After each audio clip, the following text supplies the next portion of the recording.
MLA MP आंनो नाङा बड'लेण्ड जायाबा होननाया दानिया इगादियासो मोजांसिन जाबाय दानिया बड'लेण्डखौनो बुजि मोनला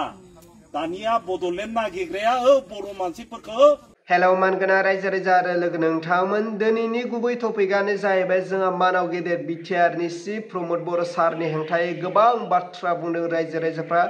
प्रमद बर' सारनि हेंथायै गोबां बाथ्रा आरो सासे सुबुङाथ' प्रमद बर' सारखौहाय सनमानबो दोनासै ओरैबायदि बाथ्रा बुंदों ओरैबायदि गाज्रि लेथ्रा बुंदों जे बाथ्राखौ आंबो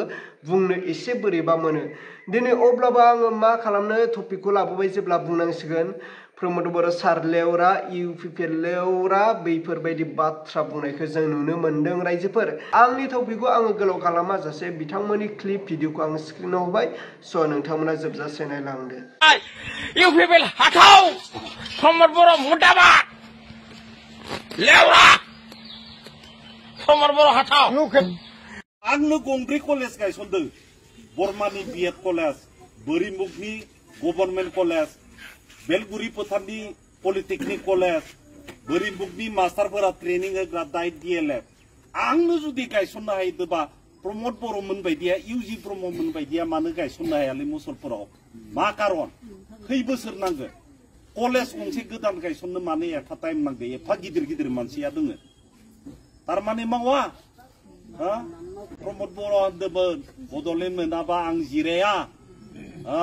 बड'लेण्ड मोनागौ मानि आङो जिराया आङो नांगौ जायोब्ला ओइ सौरागुरि गामियाव प्लास्टिकनि न'आव थांनानै आइ आफा आदा आयंजों रायजो जाहैगोन होनदोंमोन मवा रायजो जाहैनो न'आनो बेसेबांबा बिल्डिं नायसननो हायो दा सौरागुरि गामियाव थांनो गोनाङा रङियाव कलिता हिनजावखौ हाबा खालामना माने बिराद गिदिर बिल्डिं लुदों फट' साफायलायनो होआनो पुलिसफोरा नेना थायो ओइ बरमायाव लामा गाथेबा मा होनदोंमोन रायजो राजाफोर मिसनाव लामा गाथेबा खानाय सैनानै मा होनदोंमोन हाग्रामायाथ' बै समावनो होनदोंमोन बेखौ बियो बेफारिलै बेयो बेनिफ्राय बै समाव खोब हामा मोनदोंमोन आरो हाग्रामाखौ दा इनिफ्राय थाङै थाङै इनो जादों MLA MP आंनो नाङा बड'लेण्ड जायाबा होननाया दानिया इगादियासो मोजांसिन जाबाय दानिया बड'लेण्डखौनो बुजि मोनला दानिया बड'लेण्ड नागिरग्राया बर' मानसिफोरखौ चिराङाव पर्बत जरायाव उदालगुरियाव मुस्लिमफोरखौ एभेक्सन नटिस होगासिनो सरकार जानायनि 15 दिननि उनावनो मा हानि पाट्टा होगोन होनदोंमोन 15 दिननि उनाव मा जाबाय सब एभेक्सननि नटिस दाखालि जाला ब्लकनिफ्राय थांनाय मे 2021आव ओइ जाला ब्लकनिफ्राय जोंहा निमुवा गबर्धनायाव मुस्लिम मानसिफोरखौ एभेक्सनर नटिस दिसि এই হিদমা 20-21 মে আমার জালা ব্লগর জালা সালকের ওপরা दा बिदि बिनिया सबाबा बुंदोंमोन बेलेग मानसिफोरा बहुत सानोमोन आवगाय बिराद फोथायोमोन बर' मानसिफोरा दा खिन्थु गैला बियो एखेबारे खुगाजोंनो न'खर न'खर साख्रियालाय मथो थांखो नाम कम्पिउटारा नाम लांलायनाया आंगा जागोननो सोरबा इउपिपिएलआव थाङियासो आंगालायनो जायफोर इउपिपिएलआव थाङा बिसोरो साख्रि मोननाय नङा थारमाने साख्रि लानो रोङिया आंगालै आंगा आंगि गोजा दा जोङो बयबो आंगा आंगि जाजोब्बाय आरो बर' सेंग्रा सिख्लाफोरा दा साख्रिया ग्लाब ग्लाब मोनजोब्बाय मुरमेलायाव दा बिदि जाहैदों ओरैबायदि थगायनो हायो जोंबो सानदोंमोन दे मुसलपुराव माबा मोनसे मावमारगोन दे होनना मन्त्रिबो दङ नालाय प्रमद बर'आबो बाक्सानि नालाय क'क्राझारनि चिरांनिथ' नङा माबा मोनसे जागोन खोमा होनना सानदोंमोन सब उल्था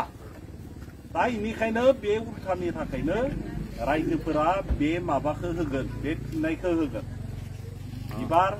এই প্রশ্নর প্রমোদ বড় প্রশ্নর উত্তরটো রাইজে দিব এই ভোটর দালাল দালাল দাनो मानो बायजानि 1000 2000 5 बोसोरनि थाखाय बन्द'खौ जेना जोङो आवगायनो होखाबाय होनांगौ होखाबाय महिलाफोरनो फैसा होयोबाला बैबो लानोङा फैनानै जुदि जबरदस्त जासियोबा लानांगौ आरो लागारनानै जोङो खमखौ उल्था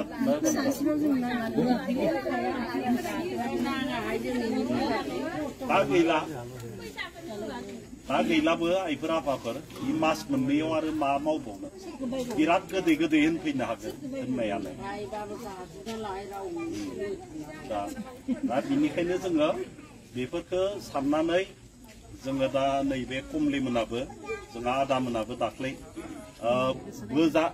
पुराना गोदान खोथा गैया नोंथांमोननि 25 जननिया जितु ना बेपारि बेबो जोंनि आवगायनि जुदि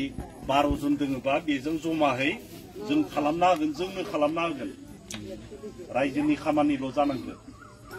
रायजोनि खामानिल' जानांगौ जोंहा बांसिनानो जोंनिया बांसिन जाबानो जाबाय रायजो रजाजि होनो जायनिया भटआ बांसिन इनो देरहायो थारमाने